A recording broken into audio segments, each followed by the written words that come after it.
올해 추석상은 유난히 조용했다.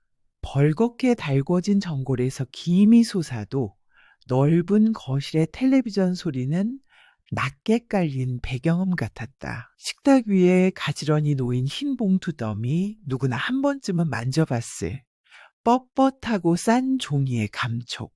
장말복은 그 봉투들을 한 번씩 내려다보며 숨을 고르고 있었다.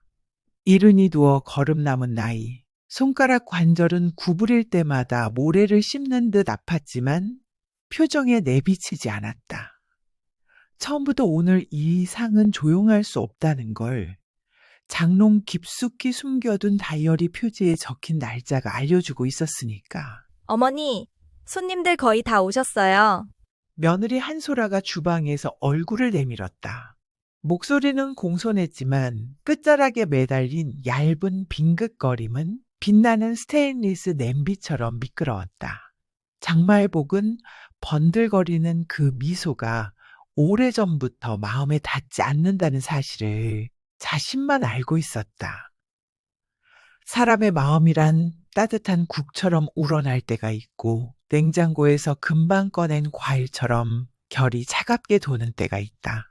한소라의 미소는 늘 뒤쪽이었다. 그래, 차례상 준비는 다 했냐? 네, 어머니. 아, 근데 이번에도 제사 비용은 봉투로 모으는 걸로 하시죠? 다들 현금 준비해 오신대요. 어르신들 현금 좋아하시니까. 그렇지. 장말복은 더 말하지 않았다. 현금 봉투, 그 얇은 종이가 가져온 분란은 올해로 3번째였다.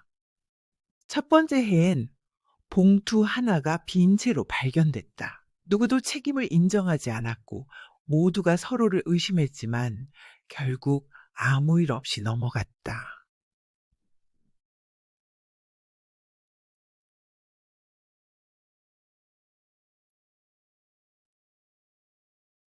다음 해엔 2개. 그때부터는 목소리들이 마찰음을 내기 시작했다. 셈을 잘못하신 거 아닐까요? 저희는 확실히 넣었거든요. 며느리 한소라의 말끝엔 항상 저희는이 붙었다. 남편 최도윤의 얼굴은 그때마다 회색으로 식었고 말복은 식탁보를 펴다 말고 조용히 접었다. 노인이 고개를 숙이면 죄 없는 무릎만 아픈 법이다. 셋째 해인 올해 장말복은 같은 실수를 반복하지 않기로 결심했다. 나이가 들면 포기하는 법을 먼저 배운다는 말이 있는데 말복은 그 말이 틀렸다는 걸 올해 꼭 증명하고 싶었다. 포기가 습관이 되면 사람이 지닌 마지막 체온마저 식는다. 그러니 오늘만큼은 빈 봉투의 주인을 똑똑히 찾을 것이다.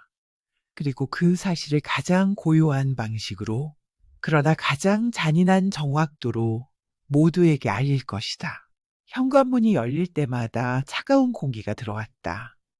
사돈댁, 사촌, 조카들.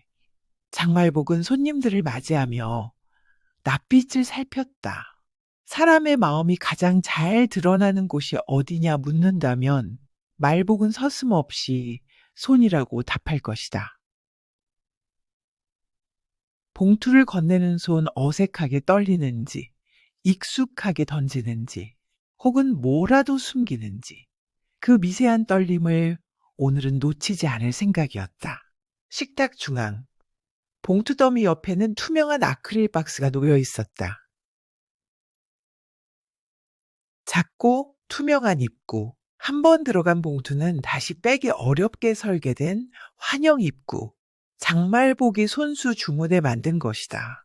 요즘 상조회에서도 이런 걸 쓴다네. 장난스럽게 말했지만 속내는 달랐다. 올해는 손이 눈보다 정직할 것이다. 어머니, 이건 또 뭐예요?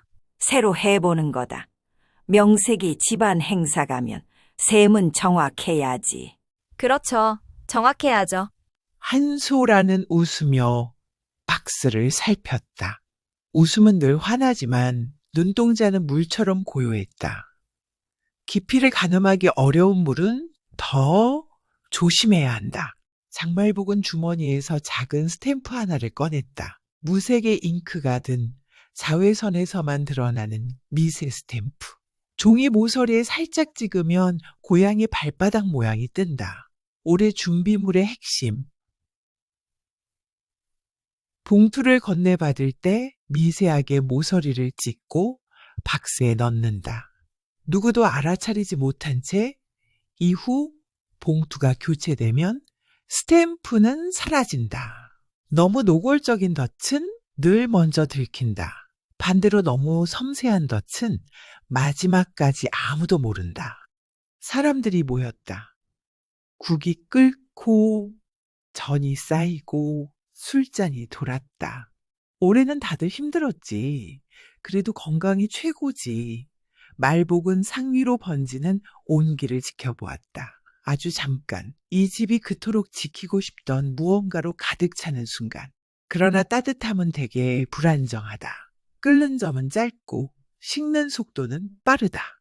그리고 그 사이 빈 봉투는 언제나 조용히 숨어든다. 올해 그 빈 봉투는 누구의 손에서 태어날까? 장말복은 투명 박스의 반짝임 너머로 가족들의 손가락을 천천히 응시했다. 오늘만큼은 어둠이 오기 전에 어둠의 이름을 부를 것이다. 추석 전날 밤 장말복은 부엌등만 켜두고 홀로 앉아 있었다. 아파트 단지엔 겨울비가 내려 콘크리트가 어둡게 젖어 있었다. 노인은 빗소리를 좋아한다.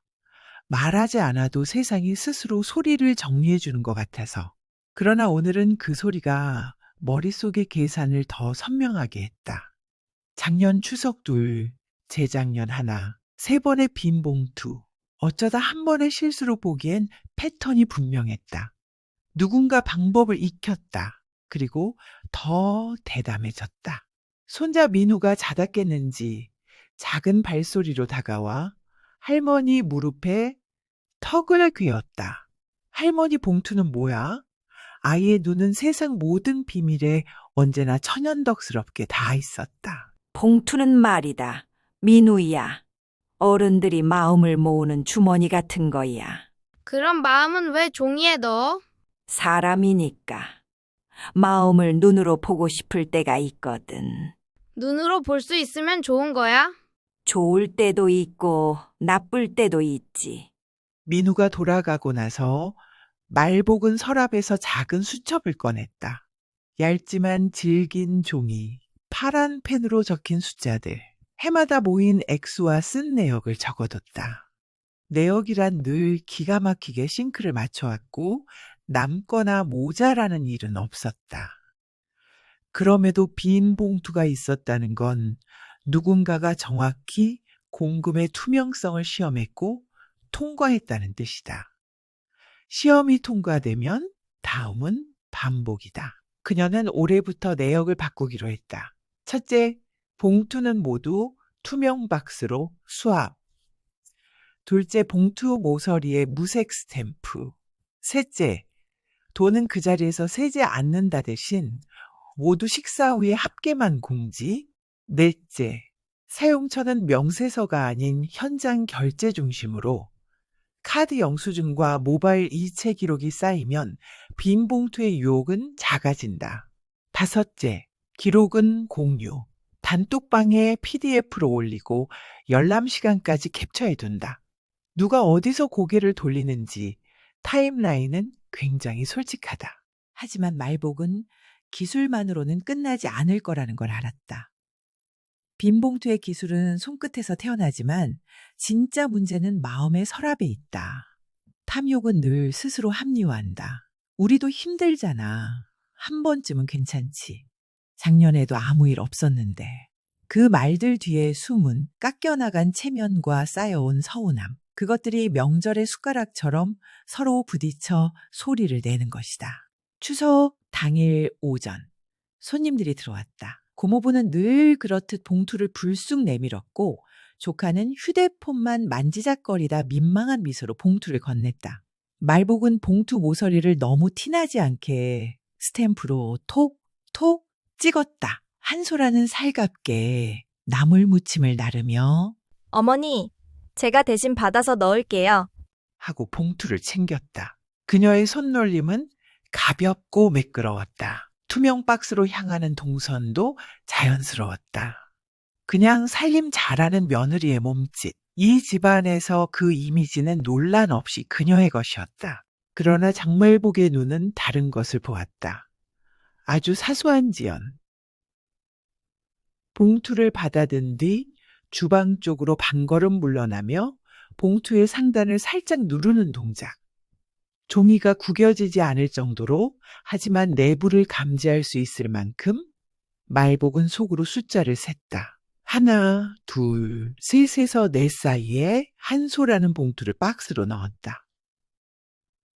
보통 사람의 반응 속도와 비슷했지만 조금 느렸다. 그 느림이 마음에 걸렸다. 점심이 끝나갈 즈음 또 다른 장면이 눈에 들어왔다. 최도윤 말복의 아들.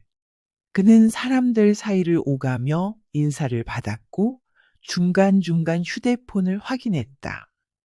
결혼 전에는 성실하고 고든 눈빛을 가진 아이였다. 회사에서 팀장이 된 이후 눈빛은 조금 더 계산적이 되었다. 세상에서 살아남기 위한 성숙이라고 믿고 싶었다. 그러나 계산이 습관이 되면 사람 사이에서도 숫자가 앞설 수 있다. 그날 도윤의 눈빛에서 말복은 오래된 불안을 발견했다. 계산하는 사람의 눈빛, 무슨 비용을, 누구의 이름으로 얼마를. 투명 박스는 반쯤 찼다. 고기 기름 냄새가 식탁 위로 깔리고 조카들은 게임 이야기로 떠들었다. 한소라는 접시를 모으며 어머니, 지금 합계만 대충 세어볼까요? 하고 물었다. 아니, 밥부터 먹자. 사람 앞에서 돈을 세면 돈도 사람도 맛을 잃는다. 말복은 부드럽게 웃었다. 한소라의 눈동자가 찰나의 실망으로 흔들렸으나 금세 사라졌다. 사라지는 표정이란 대개 연습의 결과다. 그때 말복의 귀에 아주 작은 마찰음이 들렸다. 식탁보 아래쪽에서 누군가 발로 박스 다리를 스쳤는지 아크릴의 가벼운 둔탁음이 식탁 하단에 울렸다. 아무도 눈치채지 못한 순간 말복은 고개를 숙였다. 투명 박스의 입구에는 봉투가 하나 걸려 있었다. 들어갈 듯 말 듯 입술에 멈춘 말처럼 반쯤 걸려 있었다. 누군가 너무 빠르게 넣었거나 혹은 방향을 바꿨거나 그 봉투의 모서리엔 방금 찍은 스탬프 자국이 있어야 했다. 그러나 없었다. 말복은 눈을 가늘게 뜨고 숨을 멈췄다. 방금 전 그녀가 직접 받은 봉투에 분명히 스탬프를 찍었다. 그런데 입구에 걸린 봉투의 모서리는 깨끗했다. 그 찰나의 불일치가 평온 아래 첫 균열이었다. 식사가 끝나갈 무렵 한소라는 접시를 쌓아 싱크대로 옮겼다. 어머니, 박스 가져오셔서 방에서 합계만 확인해요. 손님들 앞에서 하는 것보단 낫잖아요. 그녀의 제안은 온화하고 실용적이었다. 말복은 고개를 끄덕였다. 그래. 그리고 박스를 들어 안방으로 향했다. 안방 문이 닫히자 공기가 달라졌다. 말복은 박스를 침대 위에 놓고 한 장씩 꺼냈다. 모서리를 비스듬히 들어올려 자외선 손전등을 비췄다. 고양이 발바닥 있다. 다음 봉투 있다. 그 다음 있다. 그러다 넷째 봉투에서 없다. 다섯째 있다. 여섯째 없다. 말복은 조용히 눈을 감았다. 스탬프가 없는 봉투는 2장. 봉투의 질감은 미세하게 달랐다. 같은 규격이지만 종이의 입자가 더 고르고 얇았다. 시장에서 흔히 파는 신매 1,000원짜리 봉투가 아니라 온라인에서 대량 구매한 저가형 같았다. 손끝이 말을 하고 있었다. 이 2장은 여기서 찍힌 봉투가 아니다. 문이 열리고 한소라가 접시를 들고 들어왔다. 제가 세는 거 도와드릴게요. 됐다. 너는 접시나 맞아. 어머니, 저도 믿어주세요. 제가 더 깔끔한 거 아시잖아요. 한소라가 웃으며 봉투를 하나 집어들었다. 아, 근데 올해 박스는 진짜 좋은 아이디어예요. 응. 말복은 간결하게 대답하고 봉투를 되찾았다. 그녀는 봉투를 세지 않았다. 대신 인원수와 대략적 평균액으로 추산했다. 대충 이만큼이다. 그 정도면 오늘 쓸 비용과 남길 비용을 가늠하기에 충분했다. 문제는 액수가 아니라 방향이었다. 돈은 언제나 어디론가 흘러간다. 정직한 곳 혹은 비껴난 곳. 오늘의 목적은 흐름을 잡아내는 것이었다. 방을 나서려던 찰나 말복은 서랍을 열어 작은 비닐봉지를 꺼냈다. 마치 설탕처럼 보이는 아주 고운 가루, 실제로는 형광채 분말이다. 종이 모서리에 아주 조금 묻히면 손에 거의 티나지 않게 붙는다. 자외선에만 약하게 반짝인다. 이 분말은 스탬프와 다르게 사람에게 남는다. 봉투를 만진 손, 봉투를 바꾼 손, 봉투를 배우자에게 넘긴 손. 손은 거짓말을 잘 못하거든. 말복은 가루를 봉투 모서리에 살짝 묻혔다. 그리고 박스를 다시 닫았다. 거실로 돌아오자 가족들의 얼굴은 이미 술기운으로 붉게 물들어 있었다. 도윤은 동생 다혜와 재건축 이야기를 했다. 이번에 구역 확정되면 진짜 오를 거야. 다혜가 눈이 반짝거렸다. 오빠 엄마 집도 그럼. 도윤은 그 말을 흘려들었다. 엄마 집은 아직 상황 봐야지. 말복은 숟가락을 내려놓았다. 엄마 집은 그의 입에서 자주 상황이 되었다. 사람의 마음도 때로 상황이 되더라. 설거지를 마친 한소라가 다시 봉투 박스를 들어왔다. 어머니, 방금 삼촌이랑 고모가 더 보태신대요. 이것도 넣을게요. 그녀는 2장의 봉투를 박스 입구에 넣었다. 그 순간 말복은 아주 작은 반짝임을 보았다. 봉투가 그녀의 손가락을 스치며 반짝 그 형광채 분말이었다. 고생이 많다. 말복은 말했고 한소라는 환하게 웃었다. 어머니 덕분이죠. 밤이 깊어갈 즈음 사람들은 하나 둘 떠났다. 남은 건 가족 셋 말복, 도윤, 한소라. 박스는 안방으로 옮겨졌다. 말복은 2 사람을 불렀다. 이리 와서 같이 보자. 어머니, 내일 봐도 되잖아요. 도윤이 피곤한 듯 말했다. 아니다. 오늘 끝내자. 말복은 손전등을 들고 봉투를 비쳤다. 고양이 발바닥 있다, 있다, 없다. 그녀는 없는 봉투 2장을 따로 빼놓았다. 어머, 그건 뭐예요? 올해는 봉투에 표시를 했다. 말복이 말했다. 표시요? 아, 그런 걸 왜? 빈 봉투가 생겼거든. 지난 2해 동안 말복은 조용히 2장의 무표시 봉투를 뒤집었다. 접착부의 마감이 다르고 종이색이 미세하게 더 희었다. 자외선에서 반짝임도 거의 없다. 왜냐하면 이 2장엔 형광채 분말을 묻히기 전에 교체되었을 가능성이 크니까. 어머니, 설마 우리 의심하시는 거예요? 도윤의 목소리가 높아졌다. 의심이 아니라 확인이다. 그리고 확인 결과는 내일 발표하마. 발표라뇨? 모두 있을 때 해야지. 한소라의 손등이 약하게 떨렸다. 미세한 반짝임이 손등에서 말복은 아무 말도 하지 않았다. 손이 먼저 말하라고 내버려두는 편이 때로 더 정직하다. 그 밤 3 사람의 잠은 얕았다. 얄팍한 봉투 종이처럼. 다음 날 아침 장말복은 일부러 늦게 상을 폈다. 추석 아침은 보통 빠르게 지내지만 오늘은 달랐다. 점심 겸 상차리자꾸나. 이유는 묻는 이가 없었다. 모두들 전날의 포만감과 피곤으로 반쯤은 멍했다. 말복은 그 어수선함을 기다려왔다. 사람의 경계가 가장 낮을 때 진실은 가장 쉽게 고개를 내민다. 사람들이 다시 모여 과일을 먹을 때쯤 말복은 작은 공지를 꺼냈다. 흰 종이에 인쇄된 올해 명절 비용 운영 계획, 깔끔한 글씨체, 항목별 체크박스, 그리고 하단에 동의 서명란. 몇몇은 놀란 표정을 지었다. 엄마, 이건 또 뭐야? 운영 계획이다. 운영을 뭐 그렇게 까다롭게. 도윤이 속으로 혀를 찼다.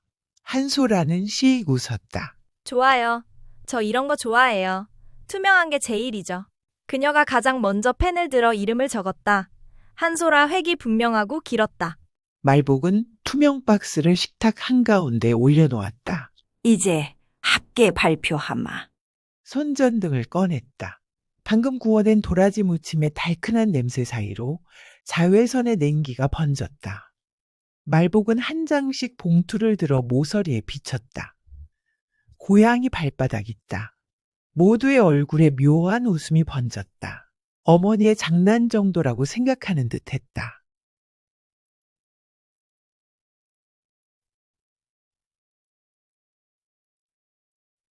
다섯 장을 넘기고 여섯 장을 넘겼다. 그리고 무늬가 없는 봉투가 나왔다. 말복은 그 봉투를 따로 옆에 놓았다. 또 한 장, 역시 따로 놓았다. 저 2장은 표시가 없다. 말복이 말했다. 표시가 없으면 뭐가 달라요? 어제 내가 받은 봉투들은 모두 모서리에 표시를 했다. 받은 즉시 이 박스로 들어갔다. 그런데 저 2장은 표시가 없다. 그럼 박스 안에서 누군가가 바꿨다는 뜻이다. 거실에 소음이 멎었다. 탁! 숟가락 하나가 접시에 부딪혔다. 한소라는 눈썹을 올리고 입술을 다물었다. 어머니, 좀 너무하시네요. 우리 가족끼리. 제가 어제 박스를 옮기긴 했죠. 그때 떨어진 봉투를 집어넣으면서 표시가 안 찍혔을 수도 있잖아요. 그래? 그럼 손을 보자. 네? 자외선을 비추면 어제 봉투 모서리에 묻혀놓은 가루가 손에 있을 거다. 진짜로 바다 박스에 넣은 손이라면 모서리를 스친 형광가루가 남아있지. 웅성거림이 커졌다. 엄마, 너무 과한 거 아니야? 동윤이 끼어들었다. 과한 건 빈 봉투다. 말복의 목소리는 낮았지만 단단했다. 내 손부터 보자. 자외선이 켜지고 도윤의 손등이 어슴풀에 빛났다. 고르게 반짝였다. 한소라가 손등을 내밀었다. 손가락의 안쪽 2번째 마디가 유독 강하게 반짝였다. 봉투의 입구를 그 부분으로 쓸어내렸다는 뜻이다. 말복은 아무 말도 하지 않았다. 대신 오늘의 마지막 준비물을 꺼냈다. 얇은 종이 한 장 새 지폐에 번호가 적힌 목록, 그리고 휴대폰 화면 ATM 현금 입금 내역 캡처. 입금 시간은 어제 저녁 6시 41분. 금액은 10만 원 2번, 5만 원 1번. 합쳐서 25만 원. 이건 뭐예요? 한소라의 목소리가 흔들렸다. 어제 삼촌이 내 손에 직접 건넨 봉투엔 새 지폐가 들어있었다. 번호를 적어두었다. 박스에서 꺼낸 표시 없는 봉투, 둘 중 하나엔 새 지폐가 없었다. 말복은 눈을 들었다. 그리고 같은 시간 이 집에서 걸어서 3분 거리에 있는 편의점 ATM에 10만 원 2번, 5만 원 1번이 입금되었다. 그게 왜 저라고? 입금자 이름은 나오지 않지. 하지만 어제 6시 반부터 7시 사이에 집을 비운 사람은 2뿐이었다. 쓰레기 버리러 나갔다던 너, 그리고 담배 사러 나갔다던 도윤. 방 안의 공기가 가팔라졌다. 도윤은 입을 열었다. 엄마, 난 어제 진짜 그래, 널 먼저 의심하지 않으려고 새 지폐 번호를 썼다. 그런데 문제는 어제 그 ATM 입금 금액의 조합이 박스에서 사라진 액수의 조합과 딱 맞는다는 거다. 말복은 시선을 한소라에게 옮겼다. 너는 어제 봉투를 받아 넣는 손이었다. 그리고 누군가와 함께였다. 한소라는 2 손을 꼬았다. 손등의 형광 반짝임이 더욱 선명했다. 어머니, 저도 힘들어요. 솔직히 저희만 내는 느낌 들 때도 있어요. 다들 뭐 많이들 사오시지만 실속은 저희가 보태고. 그래도 훔치진 않는다. 힘들다며 손을 넣기 시작하면 그 손은 금세 길들여진다. 그리고 그 다음엔 너도 모른 척하는 사람이 된다. 저만 그런 거 아니잖아요. 한소라의 목소리가 높아졌다. 도윤 오빠는요? 오빠 회사 접대비 처리한 거 명절비에서 메운 적 몇 번이나 있는데 왜 저만? 침묵. 말복은 천천히 도윤을 바라보았다. 그는 고개를 숙였다. 계산하는 사람의 눈빛이 갑자기 어린아이의 눈이 되었다. 숨을 곳을 잃은 아이의 눈. 좋다. 오늘 여기서 고함을 지르고 싶지 않다. 대신 방법을 바꾸자. 그녀는 운영계획 종이의 마지막 페이지를 펼쳤다. 제목은 명절비 공동계좌 협약서, 입출금 내역 전체 공개, 현금 사용 금지, 비용 분담 비율 고정, 돌봄과 준비에 대한 노동가치 합의, 그리고 가장 중요하게 위반 시 차기 명절 참여 제한. 몇몇은 당황했다. 엄마, 그건 너무... 명절은 사람이 모이는 날이다. 돈이 모이는 날이 아니다. 그런데 돈이 이 집의 대화가 되기 시작했다. 그게 너무 오래됐다. 한소라가 종이를 밀쳤다. 저는 서명 못해요. 그래, 그럴 줄 알았다. 그러니 두 가지를 하자. 첫째, 오늘의 표시 없는 봉투 2장은 내가 채운다. 손님들 앞에선 아무 일 없었던 걸로 하자. 둘째, 다음 명절엔 너희 둘 참석하지 마라. 폭탄은 크게 터지지 않았다. 오히려 조용히, 그러나 완전히 한소라의 얼굴이 하얗게 질렸다. 도윤이 자리에서 일어났다. 엄마, 우리가 가족인데. 가족이니까. 손이 먼저 정직해지면 언젠가 발도 돌아올 것이다. 그 순간 말복의 마음은 이상하도록 평온했다. 절망의 끝은 언제나 결심의 시작이었다. 뭔가를 잃어야만 제대로 지킬 수 있는 것들이 있다. 다음 주 장말복은 동네 행정복지센터를 찾았다. 가족 돌봄 지원 게시판 앞에서 한참을 서 있었다. 오래전 같으면 집안일은 집안에서가 옳았다. 그러나 요즘은 그렇지 않다. 집안의 갈등은 바깥의 규칙을 빌려 정리될 때가 있다. 말복은 상담 창구에 앉아 말했다. 명절 비용 운영을 제도처럼 만들고 싶습니다. 직원이 처음엔 웃더니 노인의 진지한 눈빛을 보고 자세를 고쳤다. 가능합니다. 가족 간 협약서도 사문서로 효력이 있어요. 내용이 명확하면 더 좋고요. 그날 오후 말복은 동네 공증사무소에서 협약서의 문구를 다듬었다. 노동가치 항목엔 명절 준비 시간과 돌봄 시간을 시간당 15,000원으로 환산해 상호 합산한다는 문구가 들어갔다. 비용 분담 비율은 소득 대비로 정했다. 무엇보다 현금 사용 금지가 굵은 글씨로 적혔다. 이유는 간단했다. 현금은 사람의 손을 관대하게 만든다. 그리고 관대한 손은 종종 자기 자신에게 더 너그럽다. 집으로 돌아오는 길. 겨울 햇살이 아파트 외벽을 희게 긁었다. 말복은 느리지만 확실하게 계단을 올랐다. 문 앞에서 휴대폰이 울렸다. 엄마, 진짜 그렇게까지 해야 돼? 며느리 체면도. 체면은 빈 봉투가 먼저 깎았다. 그래도 오빠가. 너도 다 봤잖니. 다혜는 한숨을 쉬었다. 엄마, 나 솔직히 시원하기도 해. 며느리 늘 깔끔한 척만 했지. 근데 오빠는, 엄만 오빠만 보면 마음이 약해지잖아. 약해지지 않으면 엄마가 아니다. 그렇지만 약하다고 다 내줄 수는 없지. 이틀 뒤 단톡방에 PDF가 올라갔다. 명절비 공동계좌 협약서 초안. 다혜가 먼저 좋아요를 눌렀고 조카 며느리도 동의 스티커를 붙였다. 한소라의 프로필 사진은 말이 없었다. 도윤은 읽음만 찍고 지나갔다. 말복은 그 읽음 시간을 캡처했다. 습관이었다. 마음이 흐르는 방향을 놓치지 않으려면 기록이 필요했다. 일주일 후 뜻밖의 연락이 왔다. 한소라였다. 어머니, 뵙고 말씀드리고 싶어요. 카페에서 만난 그녀는 말복이 기억하던 그 깔끔한 미소를 하고 있었다. 하지만 손톱자락은 자꾸만 컵의 종이 슬리브를 뒤집었었다. 어머니, 인정할 건 인정할게요. 근데 저만 그런 거 아니에요. 도윤 오빠도. 그 아이는 내가 데리고 가르칠 것이다. 아니요, 어머니. 가르치고 끝날 문제가 아니에요. 오빠는 저한테 몇 번만 도와달라고 했어요.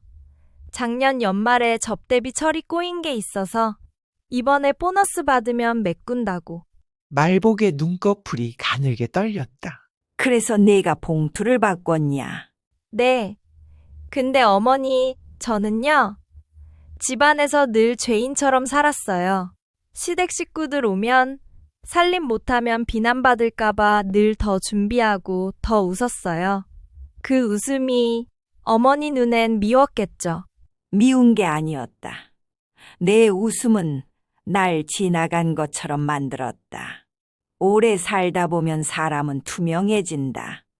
그런데 내 웃음은 나를 더 투명하게 만들었지. 어머니, 저 협약서 서명할게요. 근데 한 가지만 부탁할게요. 도윤 오빠에게 나만 나쁜 사람으로 말하지 말아주세요. 말복은 대답 대신 작은 봉투를 내밀었다. 안엔 공증 접수증이 들어있었다. 이건 네가 들고 있어라. 너도 피해자라는 뜻은 아니다. 하지만 가해자만도 아니다. 그러니 다음 명절까지 서로 떨어져서 배우자.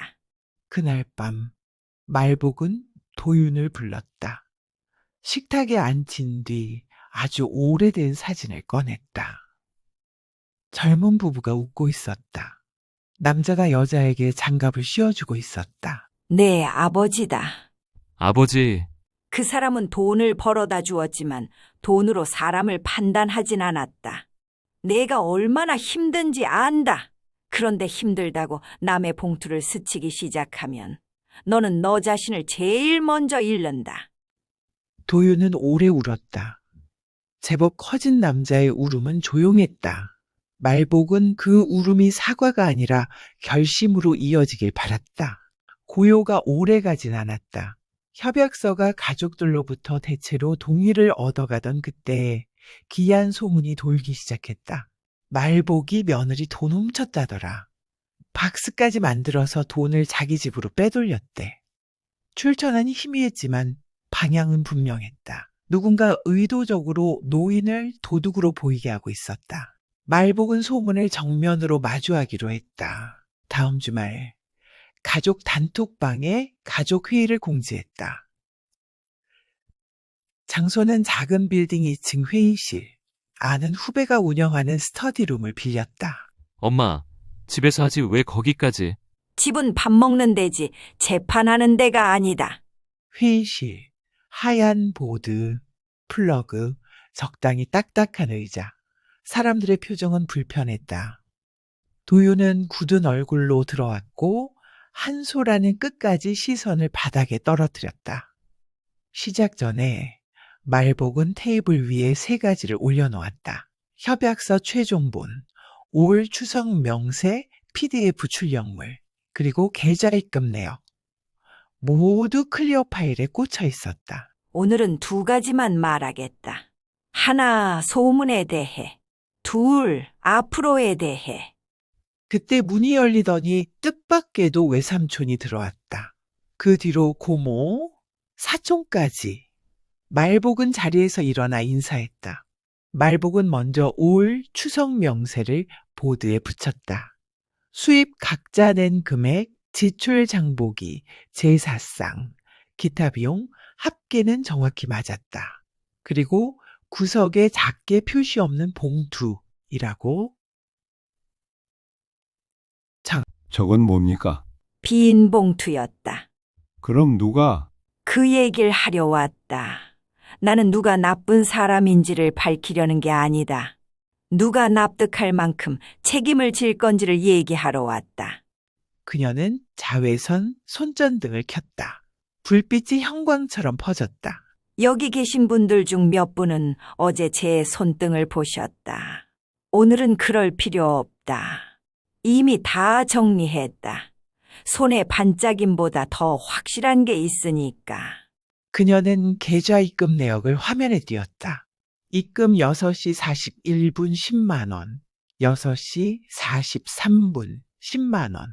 6시 45분 5만 원. 저건 아무도 증명 못 하잖아요. 말복은 미소를 지었다. 그래서 오늘은 보여주기로 했다. 회의실 문이 다시 열렸다. 편의점 점장이 들어왔다. 어르신 부탁하신 대로 CCTV 캡처 프린트해 왔습니다. 얼굴은 모자이크 했고요. 한 장씩 테이블을 돌렸다. 화면에는 어제 저녁 검은 패딩과 흰 마스크를 쓴 사람이 ATM 앞에 서 있었다. 얼굴은 가려졌지만 체형과 목선, 손목의 팔찌 디테일은 또렷했다. 다음 프레임, 그 사람 옆을 지나며 문을 열고 들어오는 회색 코트의 남자. 키와 걸음걸이, 손에 쥔 담배갑. 다들 본 적 있는 실루엣. 회의실의 공기는 한순간에 얼었다. 도윤이 몸을 굳혔고 한소라는 종이 프린트를 내려다보며 입술을 깨물었다. 누구냐고 묻지 않겠다. 왜 했냐고도 묻지 않겠다. 이미 들었다. 몇 번만 도와달라고. 보너스 들어오면 메우겠다고. 우린 늘 더 냈다고 그 말들이 옳을 때도 있겠지. 그러나 빈 봉투는 옳지 않다. 그래도 체면이라는 게 있는데 이렇게까지 해야 하나? 체면은 빚이 아니다. 갚으라고 쫓아오는 게 아니다. 체면은 먼저 지켜야 하는 거다. 언니, 우리가 어릴 때 엄마가 뭐라 그러셨지? 밥그릇은 밥으로 채우고 체면은 손으로 지키는 거다. 손은 들어가면 안 되는 곳이 있다. 회의는 길지 않았다. 누군가 울었고 누군가는 화를 냈다. 몇몇은 조용히 서명했고 몇몇은 끝까지 펜을 들지 않았다. 그러나 말복은 더 이상의 설득을 하지 않았다. 설득은 때로 면죄부가 되기 때문이다. 사람은 자기 입으로 변명할 기회를 얻으면 종종 스스로를 무죄로 만든다. 오늘은 그럴 자리가 아니었다. 회의가 끝나갈 때 말복은 마지막으로 말했다. 다음 명절엔 내 집 문을 열지 않겠다. 공동 계좌에서 비용이 나가고 명세가 돌아갈 것이다. 상은 다른 집에서 차려도 된다. 아니면 차리지 않아도 된다. 엄마, 너는 나를 엄마로 부르는구나. 그러면 좋다. 그럼 엄마가 하자는 대로 해라. 엄마가 너를 지키는 방식은 이제 바뀌었다는 걸 알고 있어라. 회의실 문이 닫히자 복도는 길고 조용했다. 말복은 벽에 잠깐 등을 기댔다. 세상이 잠깐 흔들렸다. 나이 든 사람의 승리는 늘 조금 쓰리다. 이기면 외롭고 지면 부끄럽다. 하지만 오늘은 이겨야만 하는 날이었다. 봄이 왔다. 아파트 단지 목련이 하얗게 피었다. 공동계좌는 제법 규칙적으로 굴러갔다. 생신, 제사, 작은 가족 모임 모두 계좌에서 결제되고 PDF가 돌아갔다. 놀랍게도 돈은 이전보다 덜 들었다. 현금이 사라지자 검은 소비도 함께 사라진 탓이었다. 말복은 각 내역의 코멘트를 간단히 붙였다. 이번 곡이 가성비 종. 다음엔 이 집으로. 나물은 동네 시장 A점이 더 신선. 그러던 어느 날 문자 한 통이 왔다. 공동계좌 출금 마이너스 20만 원 온라인 가전. 사용 내역엔 스팀 다림이라고 찍혀 있었다. 누구의 결제인지 시스템은 투명했다. 결제자 한소라, 메모시댁 이불 정리용, 말복은 휴대폰을 내려놓았다. 가구 제품이 공동계좌에서 나간 건 처음이었다. 규정에 어긋나진 않았다. 행사 준비 및 뒷정리에 해당하면 가능. 그러나 그녀는 알고 있었다. 이 다리미는 집이 아니라 누군가의 체면을 펴는 데 쓰일 것이다. 그날 저녁 전화를 걸었다. 다음 주에 가져오렴. 다리미. 네? 어머니, 그건 제 집에서. 공동 계좌에서 샀더구나. 아, 네. 일주일 뒤 다리미가 왔다. 말복은 상자를 열어 스위치를 켜보았다. 김이 고르게 나왔다. 천천히 이불을 펼치고 구겨진 부분을 쓸어내렸다. 손이 익숙해지자 마음이 이상하게 가벼워졌다. 펴진 주름처럼. 그날 밤 다리미 상자에 작은 메모를 넣어 한소라에게 돌려보냈다. 좋다. 그런데 다음엔 너희 이름으로 살아. 바로 그 다음 주 공동계좌에 이상한 입금이 찍혔다. 입금 50만 원 한소라. 메모 지난 추석 죄송했습. 니다. 말복은 화면을 오래 바라보다가 조용히 휴대폰을 내려놓았다. 살아가다 보면 사과라는 게 두 종류가 있다는 걸 알게 된다. 입으로 하는 사과와 손으로 하는 사과. 손으로 하는 사과는 더 적나라하고 더 무겁다. 그리고 더 오래 간다. 한 달 후 첫 제사를 앞두고 메시지가 왔다. 도윤, 엄마, 이번 상은 우리 집에서 차릴게. 준비는 협약서대로. 말복은 좋다고만 답했다. 제사 당일 도윤의 집 거실엔 상이 올랐다. 깔끔했다. 고기 굽는 냄새가 구석까지 퍼졌다. 한소라는 말없이 접시를 놓고 말없이 물을 갈았다. 그녀의 손등은 고요했다. 식사가 끝난 후 도윤이 조심스럽게 말을 꺼냈다. 엄마, 우리 다시 같이 모이면 안 될까? 말복은 한소라를 보았다. 그녀는 고개를 숙이고 있었다. 말복은 말했다. 사람은 오래 보면 안다. 무엇을 후회하는지, 무엇을 끝내버리지 못하는지. 그리고 가방에서 작은 봉투 하나를 꺼냈다. 민후 교육적금이라고 적힌 봉투. 이건 공동 계좌에서 합의한 돌봄, 노동가치 환산분의 일부다. 내가 그동안 무급으로 했던 것들. 나는 규정대로 주고 싶다. 한소라의 눈가가 젖었다. 어머니, 받아라. 하지만 이건 용서가 아니다. 용서는 아직 이르다. 이건 계산이다. 우리는 계산부터 다시 배워야 한다. 그때 도윤이 말을 보탰다. 엄마, 나 새로 이직했다. 이직하기 전 접대비 꼬였던 거 다 정리했다. 다시는 그런 일 없도록 할게. 말복은 고개를 끄덕였다. 그리고 마지막으로 말했다. 다음 명절엔 우리 집에서 보자. 하지만 봉투는 더 이상 없다. 회의실의 냉기, 겨울의 흰빛, 박스의 반짝임이 문득 멀어졌다. 대신 스팀 다리미에서 나오는 김처럼 흐릿하고 따뜻한 공기가 거실에 돌았다. 그 순간 말복은 깨달았다.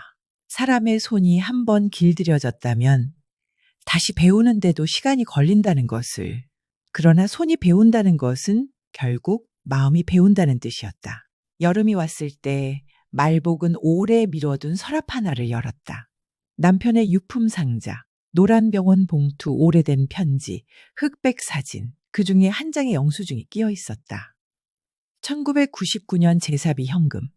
금액은 당시 돈치고 큰 편이었다. 뒷면에 흐릿하게 적힌 글씨, 빈 봉투, 올해도 있었다. 사인은 시아버지의 이름이었다. 말복은 의자에 털썩 앉았다. 올해도 있었다. 그 문장이 시간의 벽을 넘어왔다. 자신이 겪은 일이 자신만의 이야기가 아니었음을 그제 알았다. 빈 봉투는 새로 태어난 것도 어제 만들어진 것도 아니었다. 다만 예전에 말하지 않았던 것뿐이다. 말복은 손끝으로 영수증을 쓸어내렸다. 종이의 가장자리가 오래된 빵껍질처럼 부서졌다. 그날 밤 그녀는 다혜에게 전화를 걸었다. 엄마 어릴 때도 빈 봉투가 있었대. 에이, 설마. 영수증에 적혀 있더라? 엄마, 그럼 우리도 그저 돌아온 것뿐이네. 그렇겠지. 그러니 우리가 끊어야 한다. 다음 제사 준비 모임에서 말복은 영수증을 꺼냈다. 모두에게 보여주지 않았다. 대신 한소라와 도윤에게만 보여줬다. 봐라. 이 집안은 이 문제를 오래전부터 품고 있었다. 어머니, 그럼 어쩌면 저도 누군가의 반복이었겠네요. 그래. 그래도 제가 한 짓이 없어지진 않죠. 없어지지 않는다. 대신 끝낼 수는 있지. 말복은 그날 새로운 항목을 협약서에 추가했다. 역사 기록, 명절비 운영 내역과 사건, 개선점을 매년 기록해 다음 세대에 넘기는 항목. 이름은 거창했지만 내용은 단순했다. 우리가 겪은 일을 다음에 겪지 않도록 적어두자.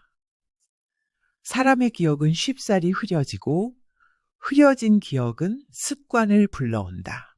기록은 기억의 막대기다. 흔들릴 때 잡는. 회의를 마치고 돌아가는 길, 한소라가 걸음을 맞췄다. 어머니, 아시죠? 어머니가 싫어하던 제 웃음. 그건 방어였어요. 누구에게도 약해 보이고 싶지 않았거든요. 이제는 약해 보여도 된다. 약해 보여도 약하지 않을 수 있으니까. 한소라는 그 말에 오래 멈춰섰다. 그리고 아주 작게, 그러나 진짜로 웃었다. 그 웃음은 스테인리스 냄비처럼 미끄럽지 않았다. 손에 닿는 온기가 있었다. 사람의 웃음이 바뀌는 순간을 노인은 잘 안다. 그건 배우고 잃고 다시 얻어내는 느린 기술이기 때문이다. 가을이 되자 가족들은 새 규칙에 익숙해졌다. 공동계좌는 분기별로 요약이 돌았고 알림은 소음이 아니라 안도감이 되었다. 명절 상차림은 예전보다 간소해졌지만 대화는 더 길어졌다. 누군가는 옛날 같지 않다고 투덜댔고 누군가는 이게 맞다고 고개를 끄덕였다. 세상은 늘 그렇게 움직인다. 투덜거림과 고갯짓 사이를 오가며 그의 마지막 행사 김장을 앞두고 한소라가 자원했다. 올해 김장 제가 주도할게요. 레시피도 공유하고 말복은 고개를 끄덕였다. 김장날 베란다엔 김치 국물 냄새가 달큰하게 퍼졌다. 소라는 소금 간을 보고 다혜는 갓을 다듬고 도유는 상자를 나르며 계속 괜찮아? 를 물었다. 말복은 레시피를 읽어줬다. 배추는 소금에 오래 절이지 마라. 너무 빨리 무르니까. 그 말은 묘하게 다른 의미처럼 들렸다. 사람도 너무 오래 절이면 무른다. 울컥, 부서지듯. 점심 모두가 둥근 상을 둘러앉았다. 손에 묻은 고춧가루를 털고 배추쌈을 입에 넣었다. 혀에 닿는 매움과 달큼함, 그리고 짠맛의 미세한 균형. 소라는 말했다. 어머니, 이 맛 올해가 제일 나아요. 그러냐? 네, 이상하죠. 더 간단해졌는데 더 맛있어요. 간단한 게 다 빠진 게 아니다. 필요한 것만 남긴 거지. 식사를 마치고 말복은 잠시 밖으로 나왔다. 단지 가을 나무들이 바람에 몸을 기댔다. 노인은 천천히 벤치에 앉았다. 손을 펼쳐보았다. 오래 일한 손, 틈이 많고 그래도 아직 따뜻한 손. 손은 거짓말을 못한다고 말하던 그날을 떠올렸다. 거짓말을 못한다는 건 결국 배우면 바꿀 수 있다는 뜻이기도 하다. 손은 다시 연습할 수 있으니까. 뒤에서 발소리가 났다. 한소라였다. 어머니, 김장용 카드 전표 드릴게요. 그래. 말복이 받으려 하자 소라가 덧붙였다. 근데요, 다음 김장엔 제 돈으로 할게요. 제 걸로 해보고 싶어요. 제가 번 돈으로 우리 집 김치 만들고 싶어요. 좋다. 그럼 레시피는 내가 줄게. 대신 소금은 오래 절이지 마라. 사람도 김치도. 둘은 한참 웃었다. 웃음은 가벼웠고 가을 공기는 차분했다. 집으로 돌아오는 길, 말복은 작은 메모장을 폈다. 역사 기록 올해의 교훈. 그리고 한 줄을 적었다. 빈 봉투를 없앤 건 박스도 스탬프도 아니었다. 서로의 손을 다시 보게 한 시간과 계산, 그리고 사과였다. 창문을 여니 김치 국물 냄새가 살짝 들어왔다. 새콤하고 뜨겁고 눈물 나도록 사람 냄새. 말복은 천천히 눈을 감았다. 이번 겨울은 아마 덜 춥겠다. 무언가가 끝나고 무언가가 시작되는 계절은 늘 그렇다. 이름만큼 비로소 채울 수 있는 것들이 있으니까. 여러분, 장말복의 집에서 벌어진 이 한 해의 이야기는 사실 어느 집에서나 벌어질 수 있는 이야기다. 명절상 위엔 늘 음식만 오르는 게 아니다. 오래 묵은 말, 쉽게 꺼내지 못한 서운함, 때로는 계산에 지친 마음이 함께 오른다. 빈 봉투는 손으로 만들어졌지만 실은 입으로 만들어진다. 이번 한 번만, 작년에도 그렇게 했는데 우린 늘 더 냈다.